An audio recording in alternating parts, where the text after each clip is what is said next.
eso que hemos visto, claro, tenemos que entenderlo desde el punto de vista bioquímico, propiamente dicho, pues para saber, bueno, si sabemos el daño, pues a lo mejor podemos saber en dónde podríamos tratar de solucionarlo o arreglarlo, ¿no?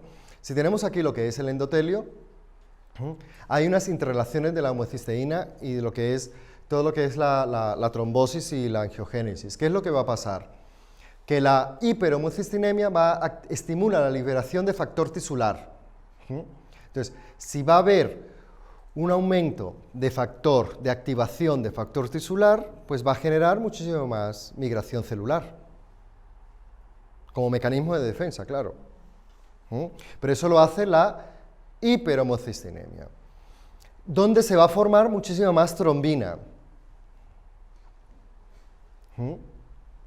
Pero a su vez, esa hiperhomocistinemia va a hacer que se inhiba la activación del plasminógeno, ¿no?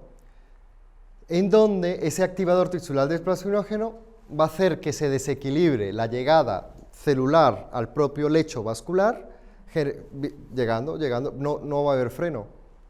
Eso por un lado, a nivel celular. ¿Está ahí entendido, no? Entonces, ¿qué pasa? Que además la homocisteína aumenta esa inhibición de ese plasminógeno, pero es que al inhibirse el plasminógeno se va a inhibir la fibrinólisis adicional, porque claro, si hay mucho plasminógeno, el cuerpo entiende de que va a haber mucho plasminógeno, tenemos que activar los procesos de fibrinólisis para hacer ese equilibrio, ¿no? El cuerpo siempre va a tender a esa homeostasis, pero la sola presencia de esa o de esa homocisteína, propiamente dicha, va a favorecer la proliferación celular por los factores tisulares, pero por otro lado va a inhibir, como favoreció el plasminógeno, pero va a inhibir la fibrinilina, la misma. Entonces, claro, va a haber mucho ladrillo, mucho pegamento, pero no va a haber quien lo pare. Entonces ahí es donde está el detalle. Y eso lo que va a hacer es que se promueve con la expresión de ese factor tisular, lo que va a haber es que se promueva, va a haber una promoción directamente de lo que es el trombo, propiamente dicho, claro, porque ahí ya lo vamos a tener ya, ¿no? Lesionado todo.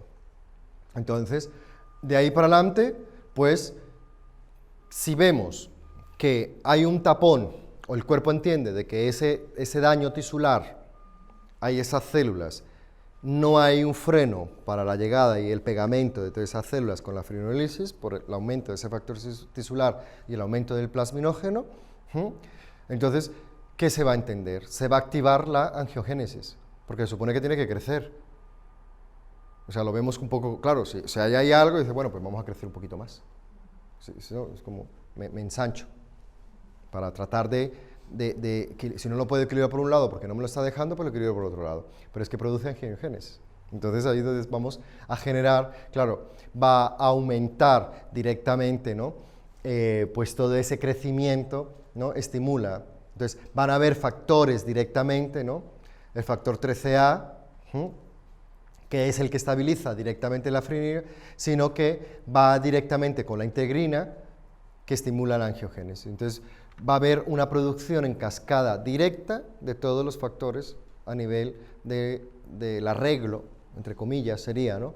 Porque el cuerpo va a tratar de arreglar ese daño tisular, de ese estrés oxidativo, de esa baja de pH, de ese acúmulo de toxemia, etcétera, etcétera, etcétera, ¿no? Eso es lo que sería simplemente a nivel de esa producción, y además es que la presencia de toda esta cadena va a aumentar la producción de colágeno. Entonces, peor aún. Entonces, claro, digamos que todo lo que vendría a ser,